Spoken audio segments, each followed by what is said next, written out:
Okay.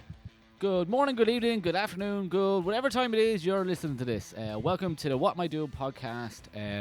This episode is with Kate Spencer, aka Kate Creatif, who's a poet and she gets naked on stage a lot. She's a producer, a tour de force of a human.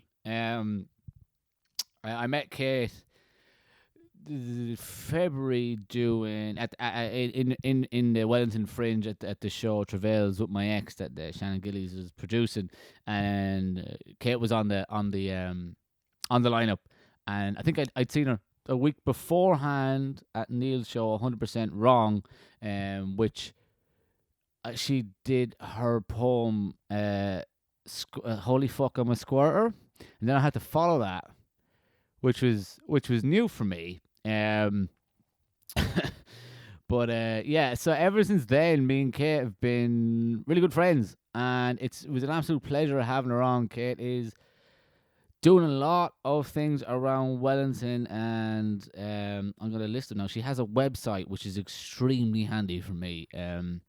So in August, she runs the Wellington Feminist Poetry Club, so that is the Thursday the 20th of August, 7:30 at the Fringe Bar. She's doing the Wellington Pun Battle at the Fringe Bar on the 22nd. On the 28th, she's doing Cool Story Bro again at the Fringe Bar. And last one of the month is Saturday the 29th is Naked Girls reading at the Fringe Bar. So Kate does an awful lot of producing. She's a poet. Just a whole lot of things. It was really interesting having her on. We talked about religion. Kate's quite religious, which is strange because I never really associate religious people with being fun. So we talked about that, and then about our lockdown. We recorded this a couple of weeks ago, but it was a lot of fun. I think Kate is the first person to fart on the podcast, so that's a big one. And I'm glad. I don't know if we picked it up, but look, we'll figure it out as we listen to the episode. And what else? This is good. This is a good one.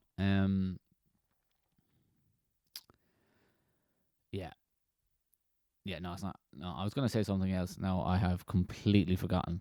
Yeah, well, look. Oh yeah, she has a podcast as well called A Couple of Sluts. And it's good. You should listen to it. And she does that with someone else. I can't remember, and I've now lost the link. So yeah, I'm gonna have all the links to everything I've just discussed in the description anyway. But it's a really interesting conversation.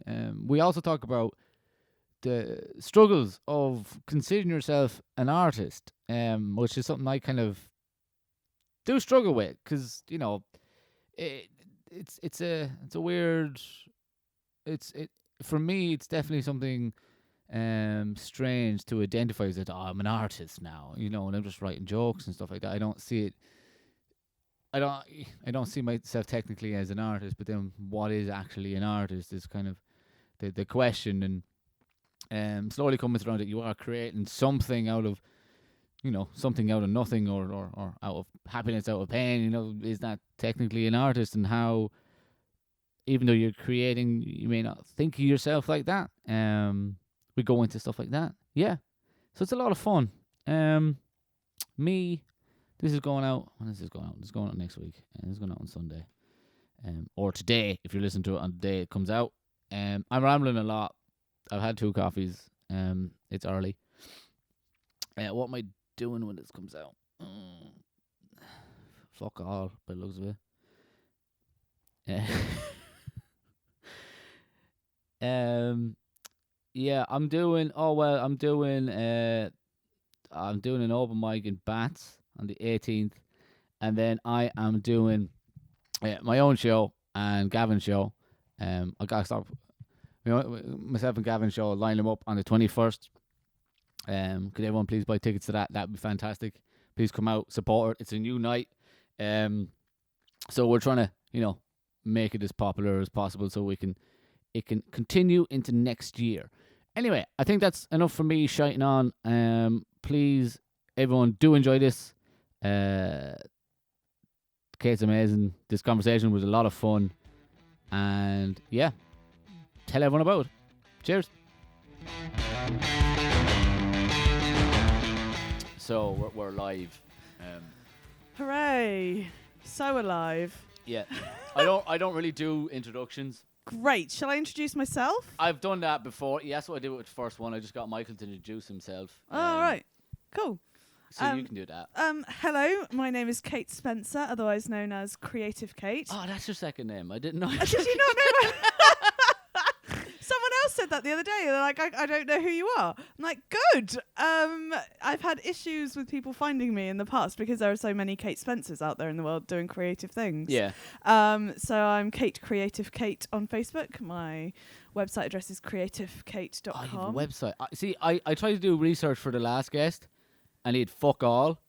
Oh, darling, there's so much of me on like, there are naked pictures of me on my website. Is that OnlyFans or is that just your normal website? Just my normal No, website. you're like, fuck it, no, I'll give it away for free. Everyone's found a market where they can make money after a naked picture, and you're like, do you know what? I'm sticking up there for free.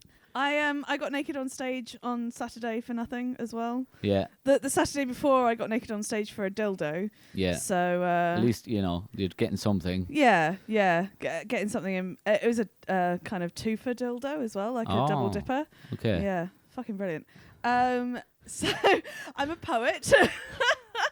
I'm a filth bucket. I go on the radioactive. And they call me their resident filth bucket. Or filth merchant. Filth merchant, I think it is. I prefer filth wizard. That was coined by Dylan Moran in Black Books. Oh, yes. Love that show. When I have less weight on my frame, I look like Tamsin Gregg. Oh, yeah. Yeah. Yeah. Tamsin Gregg or Liza Minnelli. Oh, I can see that. Yes, one of my lovers. Which one? Well, one of them. One of my many. One of my lovers sent me a picture of Liza Minnelli earlier and said, "Who's this with you?" It was very cute. Because I do. There's a lot of Liza with a Z about me. So I'm a poet, a producer, a performer, a weirdo, a photographer. Not yet a prostitute. Not yet, but but we'll see how this COVID situation goes. Maybe I'm thinking about setting up like a cuddle service. It's getting towards winter. You have these cuddle services around the world. There isn't one in Wellington. That will go down a treat in Wellington. Right. There's so many people that need a hug. Right. And I mean, I would be happy to snuggle on a sofa for an hour with someone.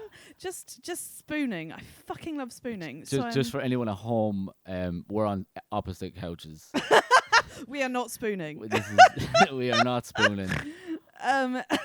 Yeah. I think oh my god. Do you know what? I love a platonic spoon.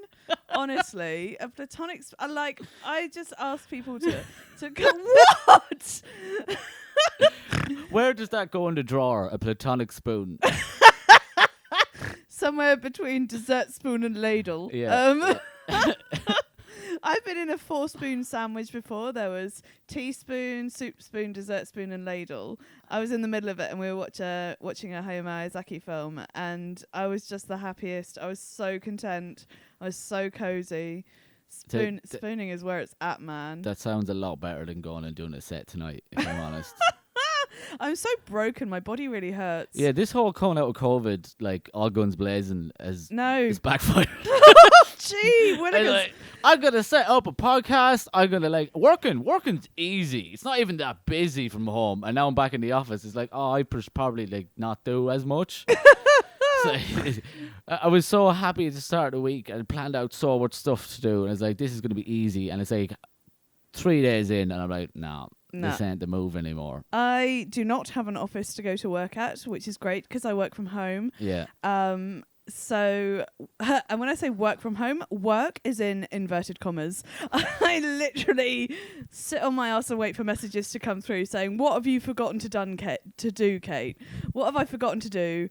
Oh, that thing. I better do that thing that I've forgotten to do." Because I've got a shit memory and I don't write things down. Good start. Yeah.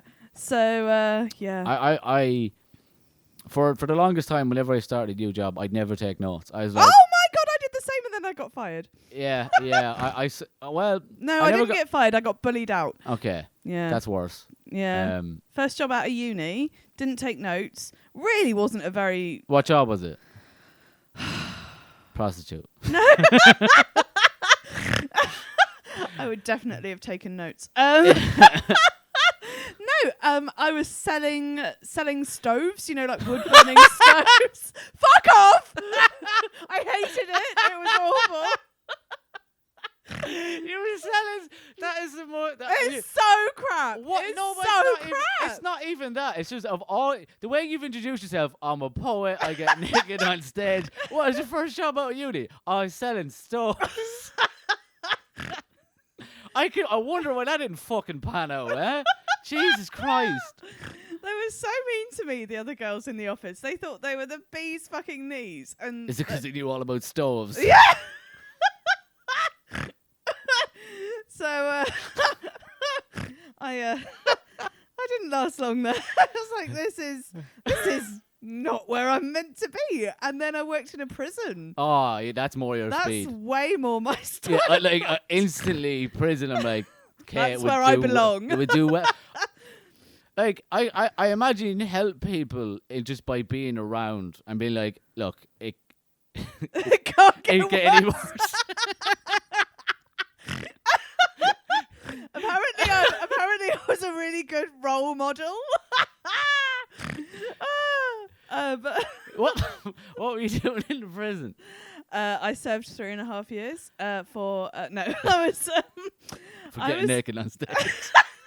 I was doing a psychology-based program to rehabilitate prisoners. The name of said program was called Enhanced Thinking Skills.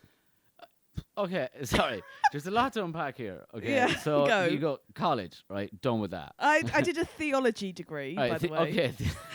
So finished college with a theology degree, right? Stove. Now I know, like, to be fair, my first job out of college was working in a pound shop.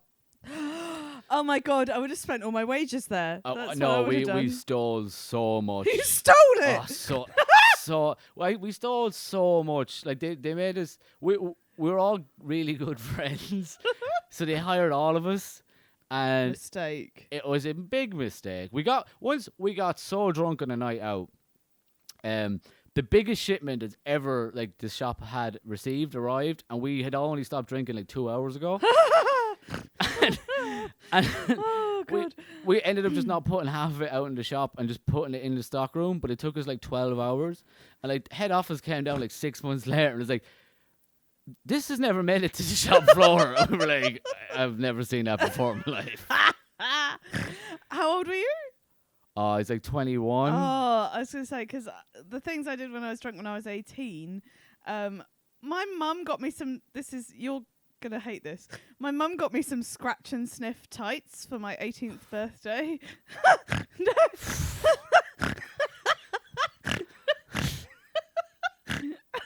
No, I didn't know that was your thing. I didn't know your mum would be like, I know what you want. So I wore them, Yeah. and then I had a meeting with the bishop at college, and I had a couple of drinks at lunchtime, and then invited the bishop to scratch and sniff my tights. Oh, did you do it?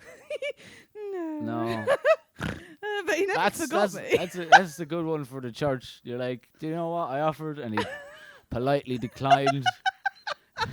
That's about the only good bishop in the Anglican Church, I should think. Yeah. Oh, So that's a good start, isn't it? Don't. what did you want to talk about during this? I don't know. That's my fault probably for not. So you were like, not going to introduce you, introduce yourself, and then I went on one. You went on one, yeah. That's fine. That's okay. Yeah, That's good. kind of what I want, really. Okay, good. It's just this. There is no real structure. Loosey goosey. Loosey goosey. Loosey goosey. Stoves, prisons, scratch and sniff tights. Yeah. I'll just call it there, will we? Yeah. Is that enough? Should we go to our next gig? Yeah, let's go. Just go. Let's go and have dinner. Yeah. So okay, you, okay, I am quite yeah. something. Yes, Yeah, I am a fuck. mystery. Like, Yeah. So what you church and Yeah. religion? I This literally is- came from church to here to you. Okay. I've been designing some stuff for events coming up in the church next month. Like you're mad, like holy, like religious. I'm not holy in Okay. any way. No, but you know what I mean. You know what I mean. I have been in the church in some way since I was 14. And I'm now in my very late 20s. Yeah, I feel that. And for me, it's the community Yeah, that I love the most. yeah. I mean, I get something from the God stuff too. Like, Okay. but I have a really, I guess I have what you could call an alternative view of God. I would imagine. Yeah. Like if you seen Jesus, we'd be like scratch and sniff.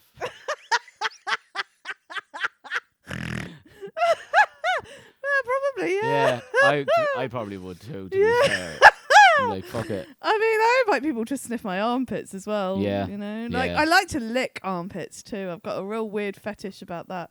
But you know, You're I on go your to own there. I go to a really accepting church. I've been to non-accepting churches. I've been to churches. I'd say where mostly. yeah.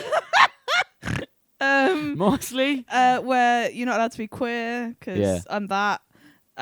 You're not allowed to be a woman. Oh, what? No, you are allowed to be a woman. You're just not allowed to be one that has opinions and shit. Okay. So a and- fun woman. Yeah.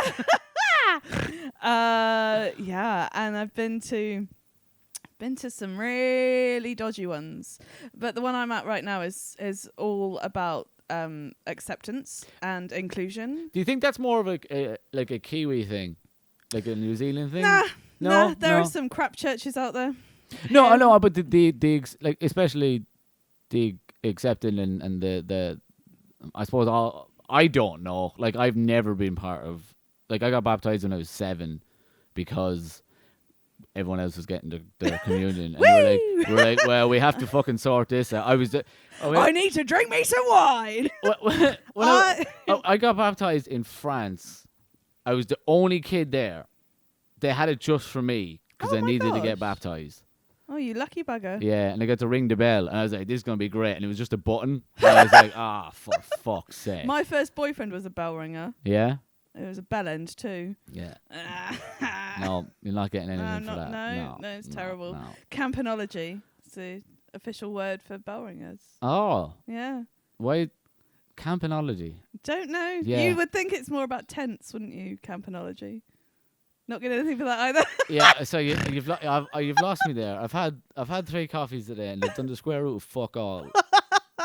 But I know I won't be able to sleep tonight, so that's good. Oh shit, mate. Yeah. I'll give you a spoon, eh? Let's see what happens. Drift you off into la la Yeah, land. fucking just sit on my face and just I smother me. I might leave that to your partner. Yeah, that's true. You know what I meant. You know what I meant. Yeah. I don't really know what I meant. No, so church, community. Okay, back to Um, serious stuff. Church. Yeah, my church is all about finding the God between you and me, and and that's just the loving actions that we do for each other, not just, I believe in this. Okay, so it's heavenly- about creating something between you and the other church Yeah, community rather yeah. than just having full reverence for a god. Yeah, Yeah, okay. That makes sense. Like, religion has gotten a lot. Like, my family's not religious, and I always took that view of like not being very religious, not being very interested in it. And I was in my teens and early 20s like very anti-religion and anti the church. yeah. But now, like, obviously I'm in my late 20s as well. I'm in my later Late 20s. 20s. And that kind of that way of thinking and not the venom I had towards it, but it's kind of changed a little bit. And you can look more at the community side of it and go, oh, I get it. I understand that. That makes way more sense than this just having this belief in God. And that's where it falls apart for me. Yeah. That's where it falls apart for me. I think it falls apart there for a lot of people. And then I just kind of what am I looking for? I just kind of dismissed the community side. Yeah. Because well, if you've got to believe in that to get that, nah, I'm not. I didn't. I couldn't see. I couldn't see the connection between the two. See, that's the thing. We have atheists in our church. Yeah. It's really interesting. That's cool. Like that's like that side of religion. I think is what's lost, and I think maybe that's what maybe some more of the modern churches are doing. You can tell me or not. Like they're focusing more on community. I hope so. I More think there's a so. lot of focus in some churches, especially conservative evangelical ones, on sending people to fucking hell, which is bollocks, and preaching hate rather than love. Yeah. But all we're trying to do is love each other Yeah. and love everyone else. Well, that's cool. Yeah, Like, it's really when nice. you- It's when kind you- of wishy-washy, but it's lovely. Yeah. But we all need a bit of wishy-washiness now, especially now. I think So much so. it's so there's like I can't, like, at the start of all this COVID shit, yeah.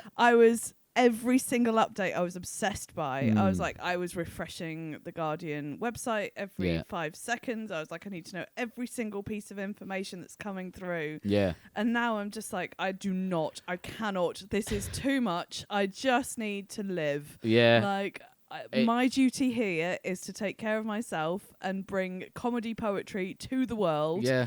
And make people feel better about themselves for a short amount of time.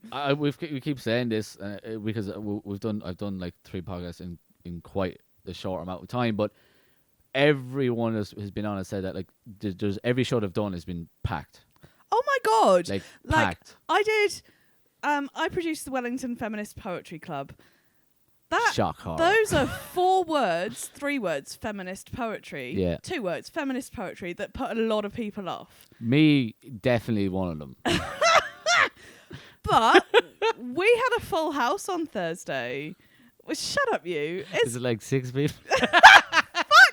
Yes, if we had been spaced out at 2 meter distances, it would have been 6 people. But no, it was packed. It was people, and it was a rainy night as well. Yeah. People are coming out for shit because they can, and they're just like, I need to not see the 4 walls of my house. And as well as that, I think Gary made a really good point last night. He was saying that look, there's no new shit coming out. There's no cinema. There's no movies. There's no TV shows. So people are going out for their entertainment. And isn't that the way it should be? It should be. It should be like that. But also, I am the person when my friend has a show. I'm like, yeah, I'll think about it. I'll think about it. But I probably, I'm sitting down now. No. Yeah. No, but it's been phenomenal. I produced Carnage Comedy on Saturday. Yeah. And we sold that out as well. And that's a wacky time. Where was that? Fringe Bar. Fringe Bar. Okay. I do everything at the Fringe Bar. Yeah. So My whole life is lived there. Yeah. It's my second home. Yeah. Third home. Yeah. Home, church, Fringe. Yeah. I love the Fringe. It's cool. It's just lovely. Yeah, it's a good room, and like I love going up there. And if the front row is full, it doesn't matter who else is there because you can't see anyone past the front row. So like it's so bright, you're just like, well, fuck it, I've got a crowd, and there could be 6 people there, and you're like, brilliant. I Fantastic. had 10 there for the last night of my Fringe show. I wasn't fucking far off, did I think? But I had got a full house on the Friday night. I was legitimate Friday night entertainment in Wellington, just me, and I was so. Oh, you're doing your own show? Or? Yeah, it was my solo show. Oh. Yeah. Wait, I didn't hear anything about that. I was on stage before Neil's 100% Wrong show. That was fucking 4 months ago. I thought you meant last Friday. No, fuck, I wish. Yeah, I was there for that. That was yeah. That was I caught the end of that, and then I think you went up before me. Yeah, I did. Yeah. And then I did my squirt poem. You did your didn't squirt I? poem, and I was like, well, Thanks, I Kate. have jokes. That's what I have. There's been you, a drag queen. I don't think It anyone. was Stabitha before me. Yeah. Yeah, no one had done stand up. Everyone was like, this is a comedy show. No one had done stand up. Everyone was fucking like soundtracks, and you were fucking. Were you stripping on stage a little bit? No. No, okay. I mean, I stripped on stage for my own solo show. All right. Yeah, but I didn't. It was strip that. implied. It was implied nudity. Yeah, That's implied like nudity. those warnings on Yeah. DVDs that you used to get. Implied nudity. How can you imply nudity? Just like, guess what I would look like. But no, I did my poem, Holy Fuck, I'm a Squirter. Yeah. And now people who saw that, there's a couple who come to comedy shows, Yeah. and wherever I am, they go, Vagina Kate! Hello. They came to Shannon's show, didn't they? They did, yeah. And they came up to me and said, "Oh, you Vagina Girl." Vagina Girl. That's a good superhero name. Yeah. Well, two of my lovers call me Cunty Kate. And our group chat is called Finger Festival. Jesus Christ. Get into comedy, I said. It'll be fun, meet some interesting people. Yeah. No. How's that going for you? It's hilarious. I'm definitely an interesting person. It's hilarious. It's great. You are, definitely. I'm Like, multifaceted, darling. it's funny because we met twice in one. This is really only our third conversation. In wait, real life? in real life, because I barely spoke to you at Neil's show, Yeah. because went up, did it, left. I think Shannon introduced me to you at the Other thing. no. This is really good podcast. The reading the fan fiction. Oh, filthy fan fiction. Yeah, so Shannon introduced me to you I then. produced that. Yeah. Yeah, I'm a producer. If anyone wants to hire me, I'm Stop looking at the freelance. laptop. You can't see anything. just, if anyone, no one can see us. Fuck off. I'm a producer. If anyone wants to hire me, she says, looking nowhere. You can just look at me. It's Oh, fine. right, okay. Yeah. There you are. Yeah. Again, fantastic listening for people.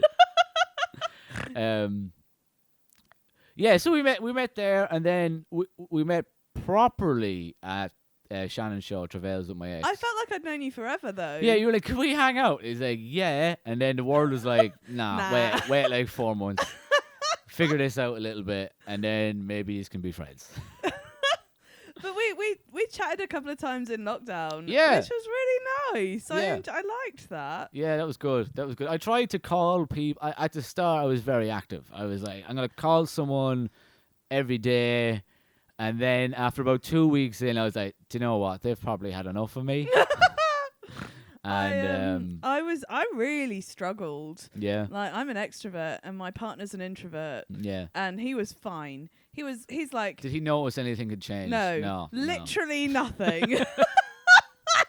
He was built for this shit. Computer games, Yeah, sitting on his ass, Yeah. fine. yeah, Me, like, who's always going off, and I have no fixed schedule. I don't Mm. have a routine or workplace. anything like that, yeah. A what? a routine. Routine. Yeah, Is that what it's called? Yeah, don't have one of them. trying my best. And so I was lost. I was fucking lost. And I was bawling my eyes out, and he was like, what's wrong with you? Like, this is great. I'm like, I hate it. Can't you see why? I actually, I think I had a good lockdown overall. I mean, Overall, and I didn't. I at the start I was a little bit fearful for my family because it was much worse at home. Oh, I wish my mum would fucking die of it. Sorry. I'm not sorry. I spoke to my sister this morning, Yeah. and my sister's like, I wish she'd fucking die already. It's brilliant. Healthy family relationships. That's good. It sounds good. Sounds good. Where was I? What was I saying? Yeah, good lockdown. Yeah. But worried about your family. Yeah, and then I'd kind of just settle into it, and it was fine. I sort of got Stockholm syndrome. I was Yeah. so used to it by the end of it that Oh, coming yeah. out of it, I was like, no. Yeah, we were like, I could What do the fuck? I could do it another 2 weeks. I was saying, yeah, 2 weeks would be okay. Yeah, I could do with that. Like, it shows you like how easily you settle into a routine, Or a lack of one. or a lack of one, and you're like, this is fine. Like it shows you how adaptable we are. Yes. Survival of the fittest doesn't mean the strongest and fittest. It means the best fit. Oh, fucking! I never thought about that. Of it like that. Yeah. No. Nope. I'm stop running now.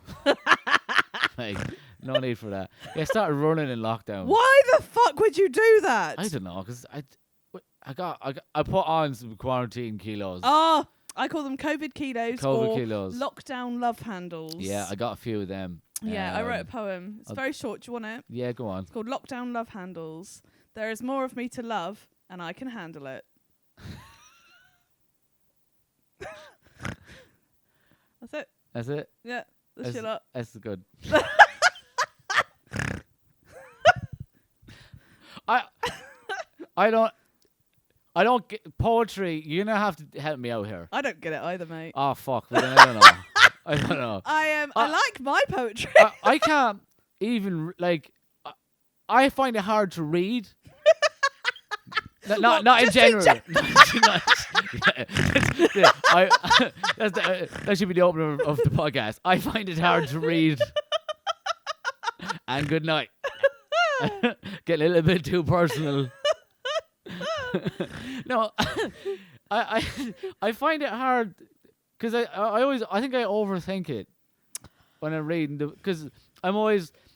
School taught me to analyze poetry. Oh, didn't it just? Yeah. And so I always try and do that. I always try and figure it out when I'm reading it, and then I always try and figure out the cadence and I actually like. I think it stops me from like properly actually following, enjoying it. Yeah. My poetry, I like to think, is quite accessible. Oh yeah. You don't have to study it to get the meanings are slap bang in your face. Yeah, was it? There are some poets I've liked. Do you know Polar Bear? No. He's like a spoken word, more of a hip hop spoken word in the UK. Like I like that because I was big hip hop fan, and I could see the move there between the cadence and the tone and the rhythm of it. I was like, oh, okay. I can follow this. This is cool. Yeah. And then I suppose I read some of Tupac's poems. I don't remember any of them, but I think I'm going, oh, I think that's pretty cool. You know, and that was it though. It's something that never stuck with me. And I love reading. Like I read an awful lot. It doesn't seem to help me in any way, shape, or form. I read so much, and I'm like, oh, I read something about that. And he goes, what? I'm like, no, don't know, but. You know, it rings a bell. It had an impact. It had an impact. Somewhere. Like, in there. I read a book, and for the next 2 weeks, I only see the world through that lens of that book. And then it goes again. Yeah. Yeah. Have you read Team Human? No. I think you'd enjoy that one. What's that about? How we are as humans. Oh, team. I thought it said teen human. No, team. And I was like, it sounds like one of those, young adult fiction. No, I don't like. No, fuck off with that.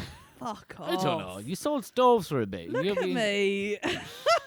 Teen Human. Team Human. Who wrote that? Oh, fuck knows. My partner read it, and he was obsessed with it and did exactly the same and looked through the lens of it for the time he was reading it, and then for a couple of weeks after, and then just completely forgot everything and went back to his normal self. And I was like, what happened? You were so good for a while there. Yeah. I'm like that at the moment. I read Outliers. Malcolm Gladwell. Mm-hmm. Have you heard of him? No. All right. I don't read. Okay. Well, it's about what we think of success, of how it happens. Oh. So it goes into this, say in an athlete's case that they are just born with raw talent and that they're just better than the average person, and it breaks it down into say with ice hockey players in Canada and at which age groups. I think it's like under 11s. If you're in that team and you're born in January, the higher percentage of pro players are like start at the under 11s in January, because they have 6 months on someone who will go up. Oh, yeah. So if you're born in the first 3 to 4 months of the year, you have 6 months extra coaching than someone who's the same age as you, but is 6 months older. Isn't that similar with schooling in the UK? I think, because yeah. it all starts in September over there. Yeah. But and if you're in the first few months of the September, October, November, December, you start off That little bit earlier, yeah. and you're better off than someone who was born in August who Yeah. has to wait. Because if they wait, and then they say between the ages of like say 9 and 15, because you get a 6 months extra training, you're going to be that much better. You develop a bit better physically as well, and then all those things. Well, you'll be a bit more developed than other people because you've had that much more training, and over 4 or 5 years of that 6 months, it turns out to make huge differences. It's incredible. And I was like, oh fuck! And then it broke down all like the major players, and they're all in that bracket, or a Wow. majority of them are. Huh. And it got me thinking what's happening at the moment, because obviously with stand up, I'm always thinking about how much stage time can I get? Yeah, yeah. Because if you listen to any of the pros in the States, they're like, I'm up 9 every night of the week, multiple times. I'm doing maybe 10 to 15 sets a week between 5, 10, 15 minutes, right? Cannot fathom that. It's just Well, that's why they are able to tour around the world. yeah, Because because they've honed it. because they've got like That's it's training, isn't it? It's training. Each gig is a training ground Yeah. for the next. and you're right. You're in the you're complete. If you're doing that much, you're completely surrounded by comedy all the time. And it just got me thinking. At the moment, we're really lucky here because no one else is out there performing around the world. We're probably the only few Yes. that are actually performing, while everywhere else is kind of on a standstill and doing these. Yes. and New doing- Zealand's coming up. and doing these online gigs. I wonder, are there going to be comics now and just performers in general who had 6 months ahead of the rest of the world? And not only that, there's like all the shows, like you said, are fucking packed. Yes. So before you were playing in a room with 2 people, like I have, Yes. and you go down to I've had to cancel a gig because Yeah. no one showed up. you go down to it with new materials, like, oh, well, I'm going to try this out, and then you're not arsed because there's fucking no one there. Yeah. Now you're getting a room of 40 people, and you're able to try out new stuff, and then you're churning out more material because you've got bigger crowds. I just wanted to see what the after effect of that will be in a little that's while. Fascinating. How many Netflix specials will come out of New Zealand? Probably fuck all. I wanted some hope in my life. Fuck.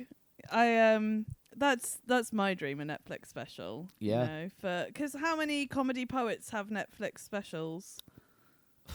Does any comedy poet have a Netflix special? No, No. exactly. Make I your- will be the first comedy poet. Make with your a own. Put it on YouTube. Fuck it. Shannon, that's not a bad idea at all. That's really it's not. It's like there's a guy I admire quite a lot for, and I think a lot of comedians do, is Andrew Schultz, who he shot a special, no one to buy it, so he just released it on YouTube in clips, Yeah. and then the whole thing at once, and he's probably one of the most known comedians just from doing that. All of his clips went viral, so he does everything online now, everything on YouTube, everything for free. He's just Wow. like he releases about 10 minutes of new material every week. But he's touring constantly around the Yeah. States. But his videos have around 750,000, a couple of million views per video, because obviously he hit it at the right time. Yes. But he's completely changed a lot of people's and my thinking of what a special is. He's like, specials aren't really special anymore because there's so many of them. I will call mine the unspecial special. The unspecial but seriously, if you think about it, like there's so many specials being Yeah. released. They're not like when say Carlin used to release a special, like Yeah. that was once every 3 years, and you wouldn't get so many of them. Obviously, there was less comics, but it was like an hour. Fewer of comics. what did I say? Less. Don't. Countable. Sorry, I'm a grammar nerd. Thank you. I was right in a flow there, and you went. Do you know what, Shannon? I'm not My gonna. partner hates it. I'm not gonna let you away with that. I'm such a bitch. I'm sorry. All right, yeah, I think we'll call it a day there. Then. Fuck off. But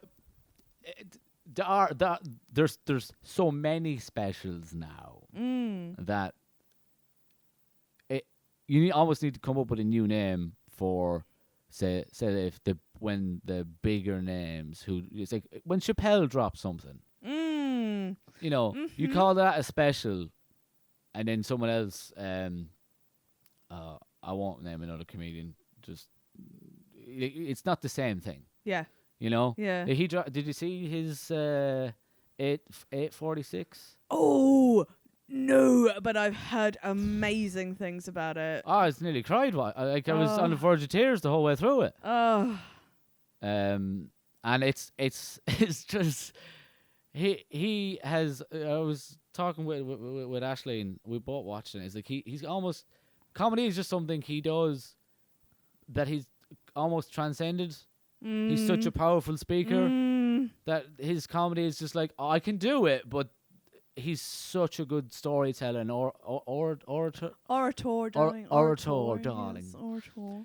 that it's you just kind of want to hear because he can put things into perspective really well. Oh, I love that. And then tell a pussy joke, and you're like, yeah. Oh, I love a good pussy joke. It's well worth a watch, and he just out on he put it out on YouTube on their Netflix special. And it's got like 24 million views in a week. Incredible. Yeah, it's well worth a watch. And that is special without there being any there's maybe 2 jokes in it, and it's like half an hour long. Amazing. Yeah, it's pretty.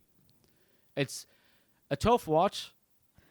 You know, it is hard to watch, but I don't we need that though? I think it is. Like, don't we need that right now? We need things that are hard to watch to educate ourselves. And and it's educational, and it's tough to watch, and it's without being, like,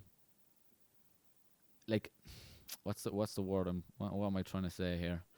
It's tough to watch, but it's not like it's not harrowing or difficult. It's because he's speaking truth that you know is very true, and it clearly comes from something not only that has came up in light of what's happening recently, but it's been like, you know, his whole life. Yep. And he's broken it down so well in such a short space of time, and it's almost hard to admit that you know that that's happening. Yep. And you're like, fuck, because we all know in the back of our heads, in the back of our minds, what's going on. Yeah, but because it's not happening to us, we just kind of leave it in the back of our heads, don't we? And if it's not happening around you as well, yeah. like, you know, if it's not happening directly around you, you kind of go, it can't be that bad. You know? Yep. And you know, I think most of us fall into that trap. And it's very hard to put yourself into another person's shoes, but completely different culture as well. And to like, I find it hard. Well, I know. I find it hard to be able to empathize efficiently enough. Oh, efficient empathy. Yeah, because you go, I feel sorry, but I don't know if, or not sorry, but you go, that's a fucking rough ride. But I don't know how to put myself, I don't think I'm capable of putting myself, effectively in that position to feel what that's like. Yeah. And it's like he was speaking that. He was your conduit. Pretty much, that's it. Yeah. Amazing. It's really well. It's really worth a watch. Yeah. I can't believe people wanted to get him banned from his last special. Anyway.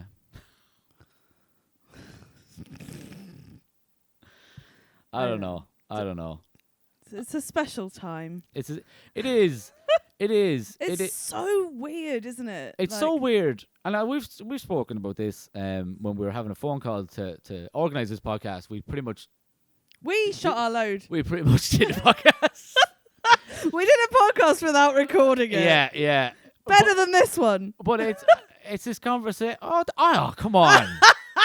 We started fucking strong, right? We Oh. came out the gate swinging.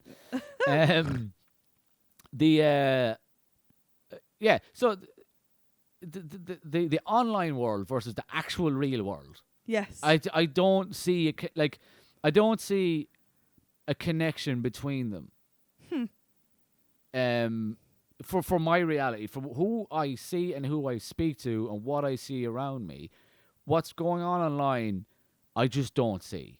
I know there are some like grains of truth and reality of what's happening, but I think it's either magnified and hugely escalated to the point where I just like I don't see where that's coming from.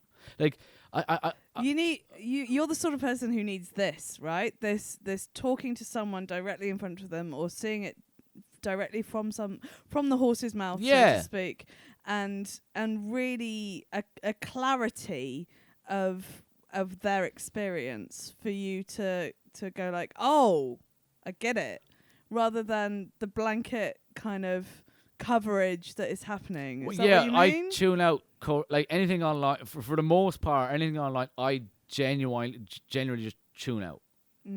I tune a lot of it out. I think I tune a lot of it out because I sometimes find it hard to see the world in other people in a other person's way of seeing it. I'm like, of course you shouldn't fucking do that. Like that makes fucking sense. Why are we why are we talking about it? Then not everyone thinks like that. Yeah. And I've pretty much been able to surround myself with people who don't think like that. Echo chamber. A little bit, but you know, you don't want to surround yourself with assholes. But you know what I mean? Like what I mean is, Can I tell you something? Yeah, I do. No. Okay. What I mean is, like, I still read the right wing press so from do the I. UK. So do I. To get that, I read a left wing paper and a right wing paper, so that I see the difference in the reporting and see the difference in the values and see the difference in what I'm up against, I suppose. Yeah.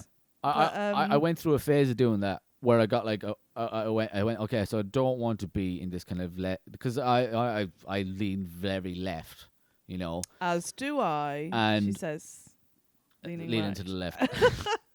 But at the same time, I'm like, okay, I don't want to go too far down the rabbit hole. So I look at stuff from the right as well and I go, oh Jesus. So some of Jesus, man. But Why? some of it, like, what are you doing that some for? of the arguments make sense. Some people from, you know, who are conservative, I understand conservatism isn't like, I don't listen to because that man's insane, you know what I mean, or that person is insane. It's like, that can make sense, especially when it comes to fiscal, economic. I go, that makes sense, you know.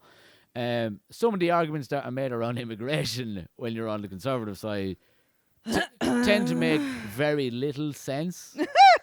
Glad you said that. Tend to make very little sense. But there are some things where they go, hey, look, if people are going to be coming into the country, right? And you go, I'm like, fucking let them in. But let's figure out who they are. They let me in, for fuck's sake. Yeah. Why would they do that? It's terrible. It's an awful, awful thing. They should have had me clamped down at the border and sent me back to prison. In Ireland, they have fucking like the direct provision thing. And it's like, you know, for all the refugees to come in, and they could be in it for like fucking 14 years. And they're like getting like 20 quid a week, and they can't cook for themselves. And you're like, you're not fucking helping them anymore. That's not help. Like, that's not assistance. Anymore. And they're like, that's not refugee. But this is what I mean. They're like, oh, let everyone in, and they're like, oh, well, maybe not like this. Wow. Do you know what I mean? Like, yeah, that's where I go, okay, is there a conservative view that can fucking fix this so they're not left in this position for 40? You know, like, maybe not a conservative view of doing that because they probably just don't let them in the first place. but is there a way? Okay, once we've got them here, how do we make sure they get the best out of their society that they can? Yes, community integration, right? Not just you are an other who we will care for by inverted commas, by giving you this tiny amount of money, but actually, what were your skills back at home? Yeah. Why did you leave? Yeah. What do you need from us? Yeah. How can we rehabilitate you into what you could become? You know, like, what trauma have you had that brought you here? Yeah. How do we help you deal with that trauma and move forward? And I'm going to use a really, really bad example of this, right? But stick with me. Don't worry, it's Okay. it's fine. No, it's good. So, I'm a big football fan, okay? It's already Kate has no idea what I'm talking about. Oh, shut. Like, I fancied boys at school. I know what football is. Yeah, no, but what I'm talking about. So they've in a lot of clubs in the last maybe say 6 or 7 years, they've started having integration officers. So when a player comes from abroad, they're like, hey, we've got you an English teacher set up. We've got here are all so you're from Brazil. Here are all the Brazilian stores in the city of Manchester, so you can get food that you used to get at home. Here are all the contacts, and they're a liaison officer, so the person can come from a different country and like integrate and get some home comforts, have a language coach, and like before, and it's improved obviously the life of footballers coming over, right? Oh, those poor millionaires. But the example is I like if it. they are millionaires and they're struggling with coming to a new country when they've got fucking loads of money and they're depressed, and you go, How much more how so? much worse is it? Like if you've got someone who has all the benefits and they're still like, I still don't know what the fuck is going on here, you know, and they have everything. Yeah. And, you hear a lot of footballers, they fly their family over because they're not used to being away from the family. And you go, well, if that's someone who's extremely privileged, they still struggle with that, and they have everything that you could ever wish for, and they still find it difficult. It goes, and then you see someone who's like, well, they're on 20, 25 euro, 30 euro a week or whatever, and they're not allowed to cook for themselves, and they're stuck in there for 10 years, and you go, I wonder why they're struggling. Yeah. How that's fucking, like, that's, you've in the short term, you've helped them. That's a humane way of doing it, isn't it? Yeah. You know? It's yeah. So I look at things like that and go, well, that's a problem, not with immigration, not being integrated properly. Yeah. Am I Yeah. making sense? No, I get it. Like, Yeah. I'm not saying get it. there's a problem with But immigration. It's how you you integrate the immigrants. There we go. Yes. Something like that. I don't know. I'm an immigrant. Yeah, so am I. It's great. I lived in China for 3.5 years, and I was called an expat. But yeah, you're not an expat though, because expats come and they retire there. Yeah. No. Is that not- Expat is just someone who is from another country who happens to be white and lives in another country. I thought it's a real white middle class distinction. Yeah, in Thailand Like- it means like an old dude with 6 wives. I've seen those shows. Ugh. Shows just no, we hung around. We had a good fun. We spent like 3 months in Thailand, and some of the places you go, like they're full of expats everywhere. We Yeah. went to one island, and it was loads. We met like a guy who fought, and I think in the Vietnam War. He was an air pilot, and he had just a boat there, and he's just like just hanging out. Just living his life. So we were told he was a spy. They all say that, eh? No, he didn't say it. Someone else told me, but he also was a lunatic. So yeah. I slept with a guy who told me he was a spy, and I was like, yeah, fucking right, mate. Not a very good one. Not a good one. Who is he spying on and who for? Oh, I don't fucking know. Or I would care. have had fucking follow-up questions if someone I was Oh, sleeping with was like, I used to be a Jesus. spy. I'm like, He was married and he slept with every other girl who came to the pub. It was great. so he was. No, I was trying to find a joke there, and it's just sad.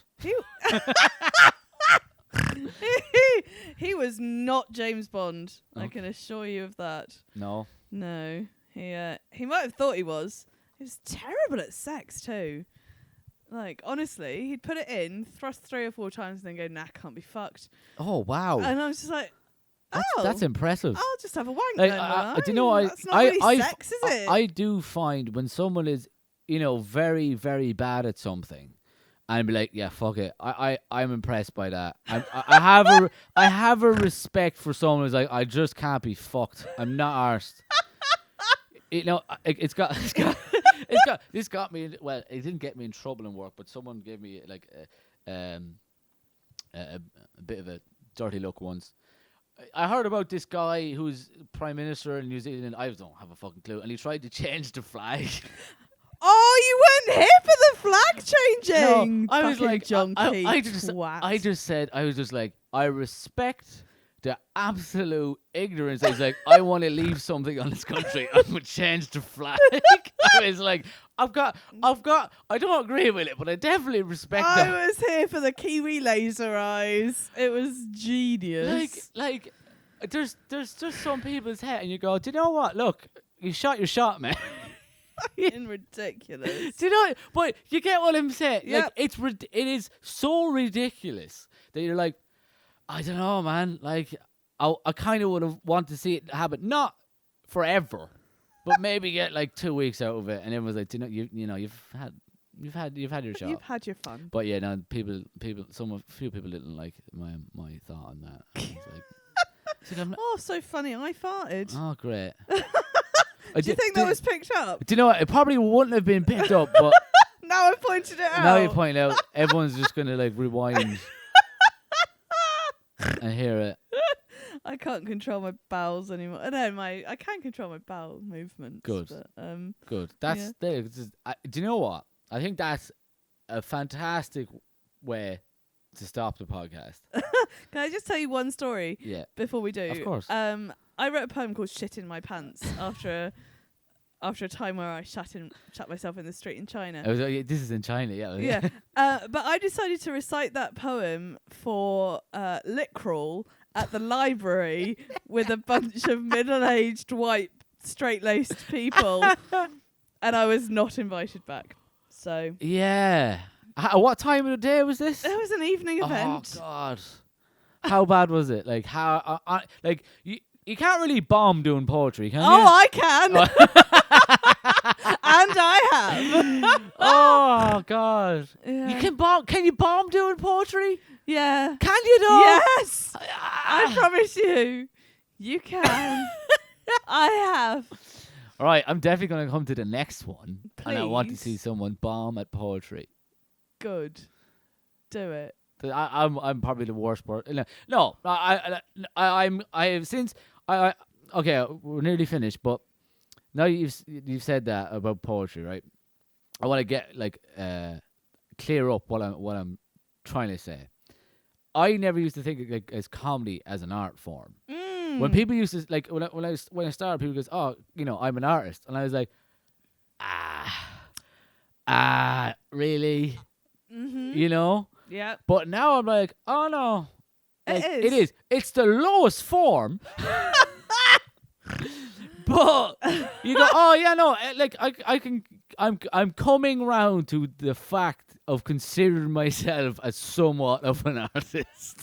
It took me a while to call myself an artist. So I'm trying to be more open-minded to more, like, not that I'm closed-minded, I'm like, oh, fuck poetry, but I'm trying to be like, I should go and see more stuff, because I think if you're around different forms of art and like film, books, whatever, you know, you can take maybe not inspiration, but you can take something from that can help you. Absolutely. You should definitely come to poetry. Yeah. There's poetry next week. Not next week, the week after. I don't know when. What the fuck is the date? Right. So, wait, this is going to go out in about 2 weeks. Okay. I'm going to ask you to try and plug some of your dates, or you can plug the gig I'm on in Connor's Comedy in October.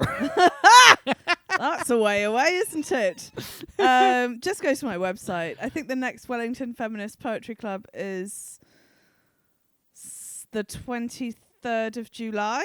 Okay, Yeah, Thursday the 23rd of July. This might be out after that. Oh, but, for fuck's but sake. what we'll do Go is to my website, creativekate.com. Yeah, do that. Yeah? Is that not what you wanted to do? Oh no, you can do that if you want. All right. No. Is it what we'll do is I'll get all your dates that you have coming up, Yes. when I'm putting this podcast live. So we'll have a link to all of Oh, your shows. People can come and see me naked at Naked Girls Reading in August. Look, that'll definitely be out. Brilliant. And we'll be able to promote that. If you want to do something closer to the time of the show, we can. Beautiful. We'd love to have you on again. Aww. And yeah, okay. Thanks very much, Kate. Thanks, that was Shannon. I've had a great time. that was fun. Now we've got to go and be funny. Be funny. Fantastic. Yeah, fuck. All right. Thanks a lot. Bye.